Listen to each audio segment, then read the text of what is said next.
Now, we've become accustomed to cringe-worthy moments from US President Joe Biden like this.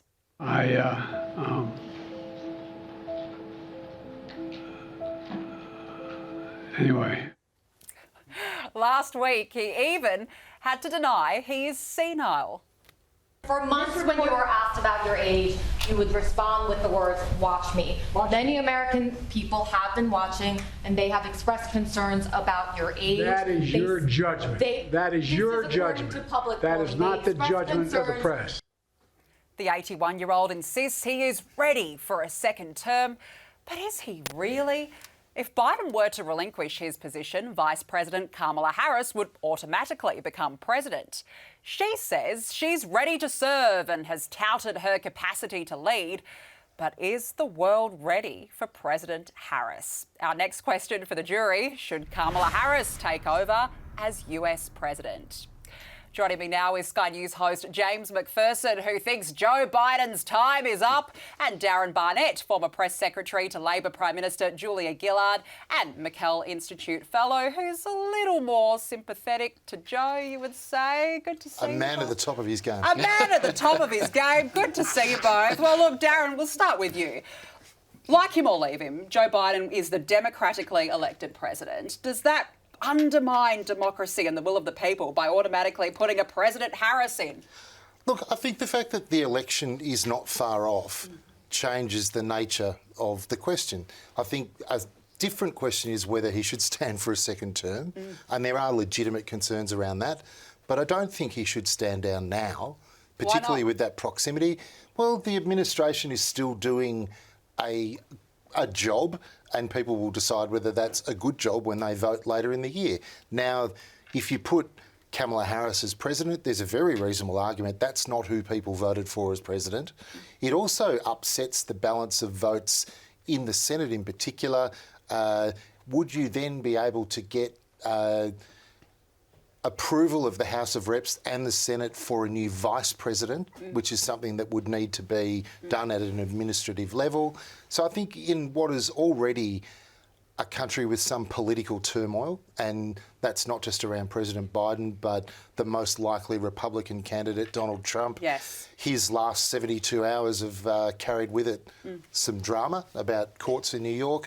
I don't think we need additional drama. So therefore, I think we run with the status quo for the time being. I feel like there's a bit of drama already, to be honest. And we haven't even got to the US election yet. But James, realistically, we talk about Joe Biden's cognitive ability all the time here. If he makes it now to November, isn't a vote for him really a vote for a President Harris? Well, I mean, Darren says I don't see why Biden should be replaced now. I agree with you. He shouldn't be replaced now. He should have been replaced a year ago, 18 months ago. We've got a pot plant sitting in the Oval Office, and everybody knows it. Yeah. Even the special counsel said they would not prosecute Joe Biden, though he had clearly broken the law by keeping classified documents, but they said they couldn't prosecute him because he's not fit mentally to stand trial. You can't say he's not fit to be in a court of law, but he is fit to sit in the Oval Office. Those two things cannot be true at the same time. Now, Kamala Harris is a dunce. We all know that, but at least we know who the president would be. With Joe Biden, we've got someone sitting in the Oval Office who is clearly hiding those who are truly running the United States, and I would appeal to the jury, would you rather a dunce, but at least you know the dunce you're dealing with, or a mannequin whose strings are being pulled by people you don't know? Darren, she's made quite a lot of failures. I'm not advocating for Kamala Harris to be the president. I'm really not. I wish that she had been more successul, frankly, that she was an obvious person to take over the job. She's taken a real passive role, really. She has. And could she be a bigger failure than Joe Biden? I mean, Joe Biden's failed on an epic proportion. But I think what you're suggesting, do we want a figurehead with a sound administration, or do we want a Trump presidency? I would dispute that there's a sound administration. Or do we want a Trump presidency where people were appointed who had no experience in their portfolio areas? There were a range of replacements and sackings.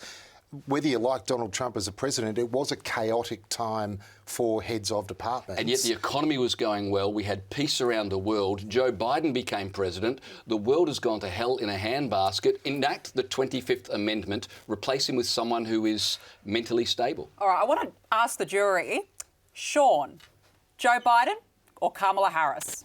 Well, I mean, it's kind of pick one or the other of a bad bunch, you know. Yeah. Like James said, they're kind of both pot plants, really. One's indoor, one's outdoor, I guess. But, you know, I agree with James as well that since he's become president, it's kind of, he's lost control of, he's supposed to be the leader of the free world. Yeah. I mean, seriously. I don't know about that, and the way that the world is going now, we need some leadership and some strength and some forthright to be able to communicate with other world leaders, which this bloke's just not doing. Hannah, what about you? Do you like Kamala Harris? No. Why? I think that she's an equal disaster that Joe Biden.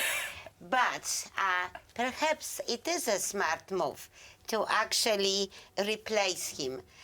Because if people don't like her very much, which statistics show, it might be a very strategic way of avoiding both of them on the presidential position. I think that's actually a fair point, James, because right now we've got Joe Biden, a lot of issues there. But if you were to put Kamala Harris in, I wonder how the Republicans would feel about that. How would she go against Donald Trump, put it that way? Well, neither of them will win against Donald Trump, and that's the point. They're doomed either way. But again, my argument is that we all know Joe Biden is not running the country. I mean, half the time he can't remember who he is. No. And so the problem is you've got a democracy where we don't really know who's pulling the strings. No. So at least have Kamala Harris and you know who you're dealing with. We're running out of time, but realistically, those two candidates, Kamala and Joe, both of them, they're not great. Roll Trump in, and that's 3 unfit candidates. So, look, I think it's actually a tragedy that we can't come up with a better contest. Yeah. All right. Well, look, you've both had your say. It's time to call on the jury. Jurors, should Kamala Harris take over as US president? I'm saying yes for the reasons that the Republicans would love it. It's a slam dunk for them. Okay, time is up. What is the jury's verdict? 1 yes, 2 yeses, and the rest of you voted no. Susan, why no? I just think it's a whole joke. American politics. I think Joe Biden is just a disaster, but I think Kamala Harris is equally just a disaster. I mean, what's happened to that southern border? She was supposed to be in charge of that southern border, and look at it.